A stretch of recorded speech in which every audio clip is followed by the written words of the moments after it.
afternoon. You guys sound like my fellow Baptists. Good afternoon. Hey. That's a little better. To everything there is a season, a time for every purpose under heaven. And from the season I am finally free. It's finished, and I'm incredibly happy about it. I was actually advised not to wear any basketball attire for this one, no basketball shorts, so not to risk it. But today is an incredibly significant day. And, well, for the sake of pride, I decided to wear these robes, deliver a speech, and this hat is absolutely ridiculous. I don't care what you guys say, this is ridiculous. Today marks the culmination of another chapter in all of our lives here. Graduations do not come around too often. Throughout the past 8 years of Classical Conversations, I have befriended and known so many remarkable individuals, some of whom will remain lifelong friends. The memory of these individuals will tether with me for the rest of my life, and the experiences I have gained through this program are one of those gifts from above. Today, on the final day of our high school tenure, I celebrate it all. Across the rest of my life, I will carry these accomplishments with me, remembering, cherishing, and building upon everything we have achieved in the walls of many local churches. My time in Classical Conversations has taught me that while education is enchanting, it is also a sustained trial. And sometimes that trial takes the form of cartography. If you consider the countless hours of plotting capitals and drawing countries and provinces from memory all across the world, that was challenge A. That was the first year of challenge. The one thing I wish I would have actually done differently would have been, I wish I would have joined Foundations and Essentials earlier, knowing what it eventually would lead to. I just imagine being able to casually reference the Council of Trent and know every river in Asia before the time I hit puberty. So Foundations and Essentials provided the scaffolding, but it really began to take on flesh and blood in Challenge B, with plenty of antics, with our mock trial, and a worldwide pandemic happened that year too, which actually made our class really fun. Challenges 1 and 2 opened the door to a world of ethics. We began studying both the theological and the cardinal virtues. And we also learned the subtle art of Socratic reasoning. That's also known as arguing with your friends for academic credit. I have the transcripts to prove it and everything. It's great. Under the iron governance of the matrix, Challenge 3 brought about studies in music and philosophy, Roman law and oration, and the realization that Latin is less of a dead language and more an undead one that haunted my homework for 6 years. Wrestling with eternal truths of theology in Challenge 4 led to discussions surrounding the deepest matters known to man, as we studied and even debated our opinions about the Bible. To any younger students that may be here, persevere through the chaos. It will become far more profound, far more enriching, and one day you too will have some very strong opinions about Augustine and Hippo. One of our final conversations this past Thursday involved us all recollecting memories, a few moments and traits of our fellow students. Here is my formal rendition of what I will remember about everyone.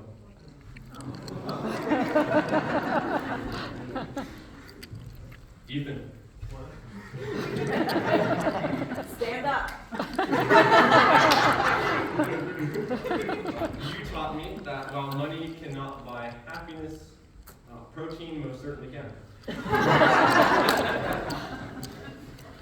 William, you personified a spirit of wrestling with the incomprehensible. Studying that which never made sense until it eventually clicked. Very admirable. Nico.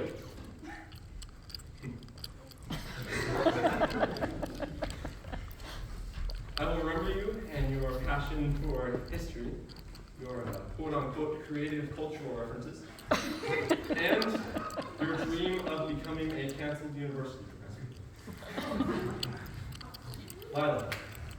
You are the lone female of our graduating class, and you will be remembered for your weekly anecdotes and the occasional stories about toes. I think the whole class will forever remember that your middle name is Island. Daniel. I think one of my fondest memories is from when I had broken my foot. I'm not going to talk about how that happened because it's incredibly embarrassing.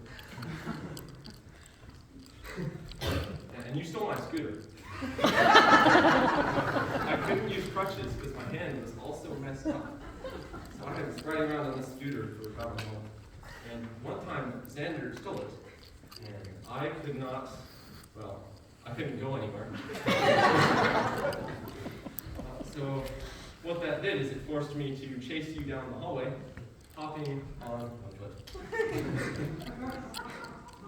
It was quite the scene. In fact, it was one of the many moments we dragged my poor mother into, who was also our director at the time, and got her into trouble. And lastly, Nate. We constantly tested our newly acquired debate skills, especially as the earlier years of challenge, always bickering and bantering over, quite honestly, the stupidest things. But for me, the true comedy of it all rested in that sometimes you were right, and spurring you on was hilarious to me. Yeah, womp womp.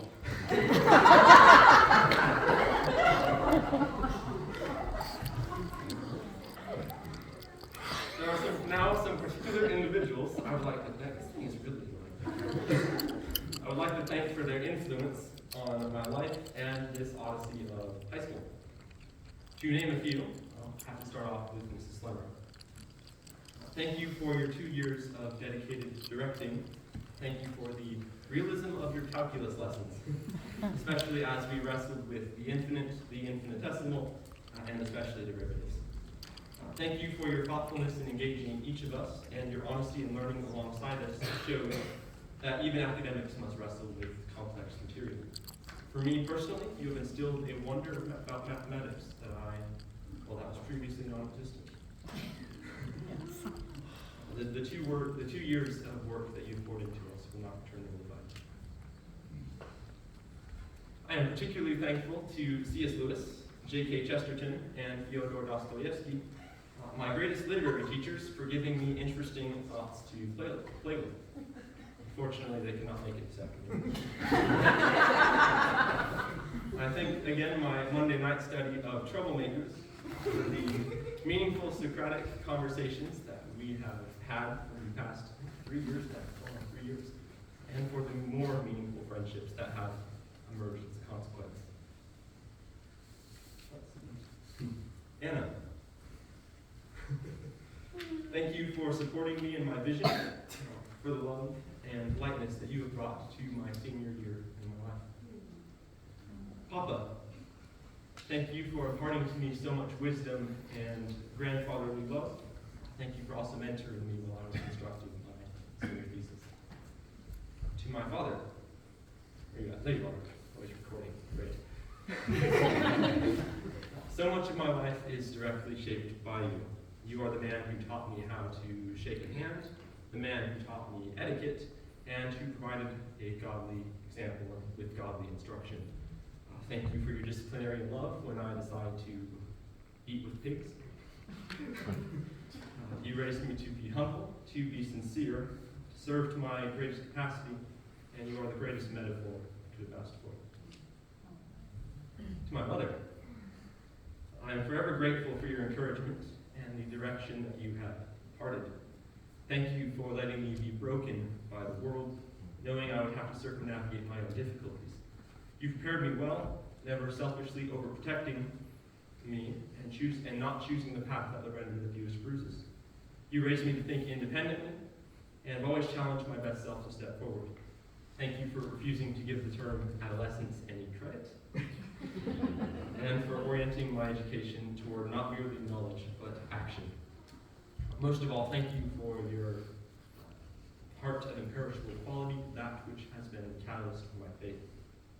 To both my parents, you have planted my feet, shown me the proper paths in navigating the world, and shaped my vision. I've also lived with you for 18 years, and you're still nice to me sometimes. Above all else, I am profoundly indebted.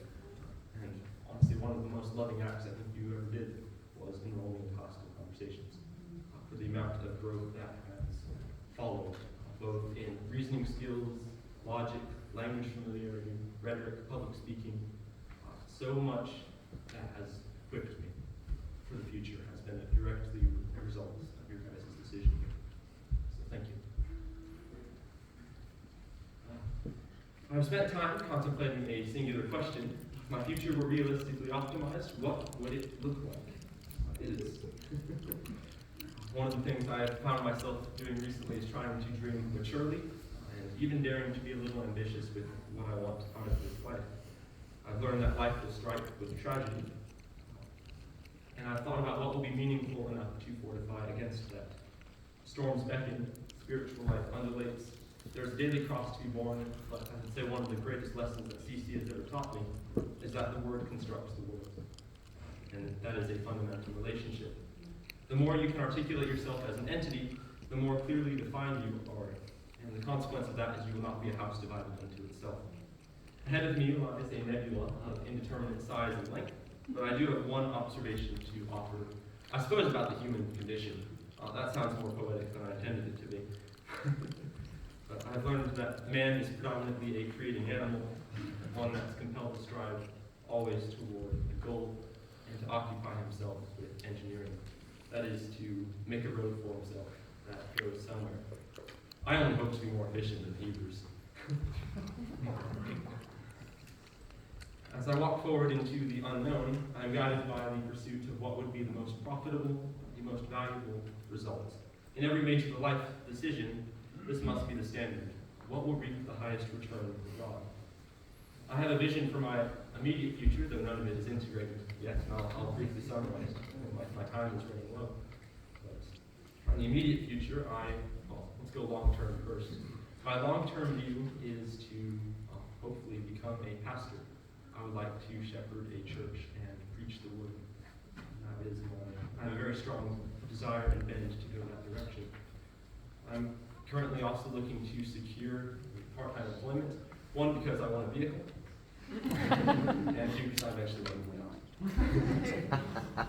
And alongside that, I'll be beginning an internship at my church soon, to hopefully get a little more hands-on experience with what pastoral ministry might look like. I recognize that my life will ultimately be defined by how I invest my talents, and I aim to one day hear the divine accolade, "Well done, thou good and faithful servant." As I advance to the next chapter, I am reminded that I'm not merely a graduate today, but also a member of the grand story of all that is to come. The future in all its multiplicity lays itself before me, and I'm confident from what I've learned here in CC that I have the tools necessary to navigate it. Lastly, I will carry the memories of this chapter with me, knowing that what we shared here was truly special. So, thank you.